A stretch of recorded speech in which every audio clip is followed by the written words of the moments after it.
right, welcome back to Game 9 post-game press conference of the 2023 SEC Baseball Tournament. Joined by Texas A&M head coach Jim Schlossnagle.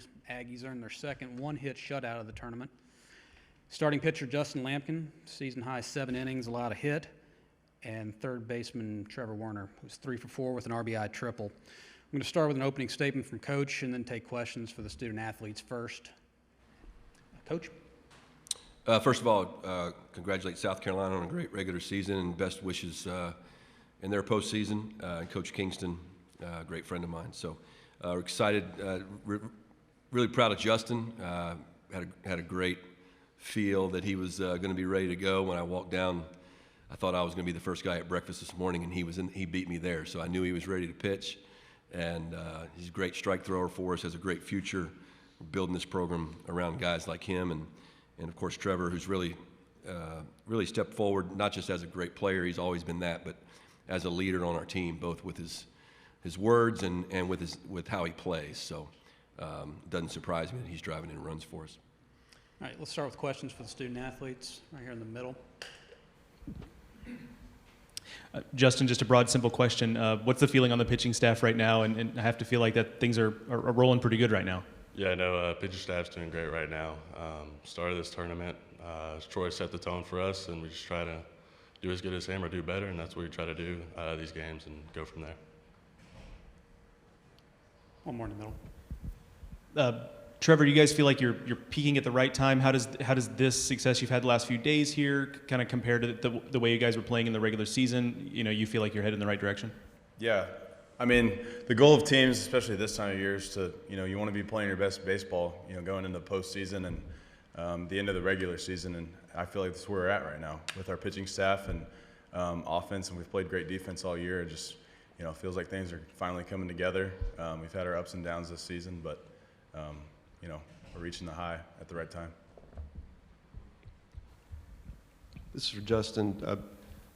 Certainly looks like this is a pitcher's ballpark. Could you talk about how it is pitching with the spacious dimensions out there? Yeah, the field plays really big, something different we played all year.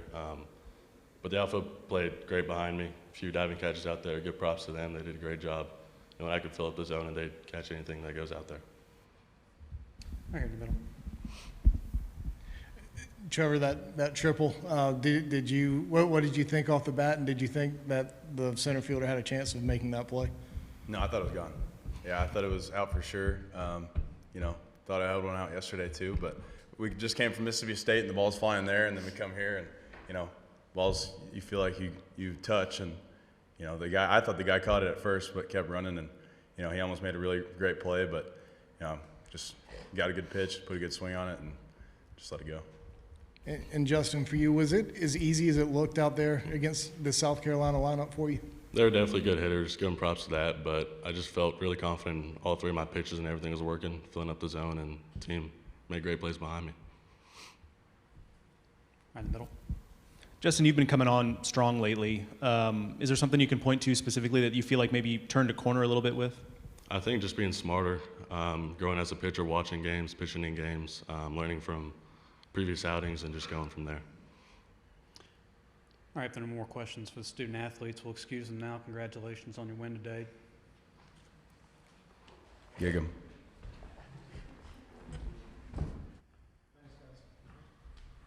All right, questions for Coach? Coach, would you care to comment on breaking the curse of the SEC Network in-game interview? I blame most of that stuff on Tom Hart, all things ESPN related. I'm kidding. He's a great friend of mine.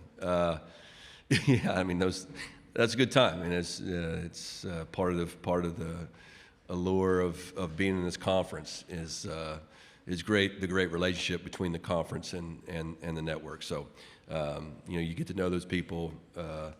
Whether it be, I've known Dave Neal for a long time and everybody else, and guys like DeLucci, I coached against. So Todd Walker, of course. So yeah, it's fun. It's fun to banter back and forth, and I am glad because as soon as Petrie swung the bat, if he hits a homer when I'm standing here, I may quit.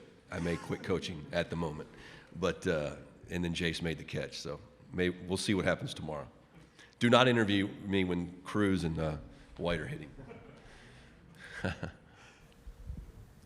I'd love to get your perspective on the SEC hosting situation with, we had 9 teams in contention coming in here. Certainly 7's the most we've ever had. And then you look around the country, the Pac-12 may only get 1, Big 12 may not get any if things fall right. From your background, you have a unique perspective. I'd love to get your thoughts. Yeah. Well, if the committee goes on just truly who's deserving and solely looks at that without, conference bias or anything like that, then if a team is in this conference and if they've deserved to host, Kentucky deserves to host. Alabama certainly deserves to host. I mean, that's just, outside of maybe LSU, LSU and Florida, I know, are super scary, and Arkansas plays great baseball, but Alabama is they have something really unique going, even though they lost the game last night. So I think if I was on the committee, I would look at each individual situation and not compare it relative to the conference that it's in. You have to give the host sites or the bids to the teams that have truly earned them, and that would be the case whether it was the SEC or if I was still in the Big 12, I would still feel the exact same way. You play through this league and you play a good non-conference schedule and your RPI. I don't know why you would do anything else. The days of regionals being regional, it used to be that way. Those are gone, and they should be gone. You give it to the teams that earn it. Over on the right.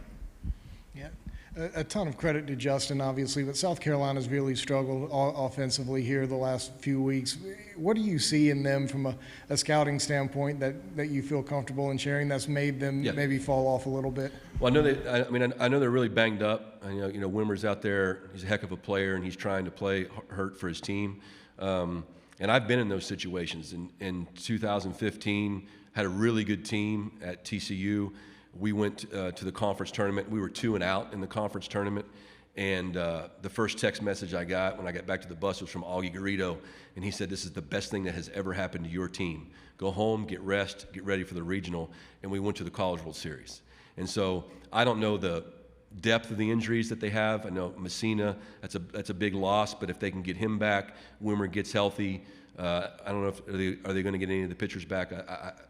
Get one pitcher back, okay, there you go. So, sometimes just getting home and getting away from it and resting can be the very best thing. And I would certainly encourage the Gamecock fans to stay behind their team. And they have a great coaching staff. They've had an awesome season. Every single team has its own story, and we saw that in Ole Miss last year. Like I said, I experienced it at TCU in a conference tournament. Just go home, get rest, and get ready to play.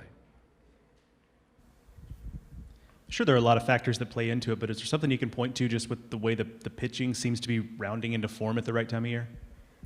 I think it's unique to each individual pitcher. I think Wansing, maybe that pitching out of the bullpen at Mississippi State was his breakthrough moment. Lampkin and Sadeo, I think, are just guys who they've pitched enough. We've had to use them so much because of our situation that now they have some confidence, and they're not afraid to throw the ball in the strike zone, which is scary to do in this league. I get it. Some of the guys you're facing and the talent, but it starts with those guys, and then tomorrow's going to be real interesting. Will Johnston has had two of his last 3 outings have been really good since we moved him into the rotation. And this one will be one in which he didn't have to pitch out of the bullpen like a day and a half ahead of that time. So if we can get a good one out of him tomorrow, regardless of who we play, then I like our chances. Detmer's still up and down, but those lefties are doing a great job.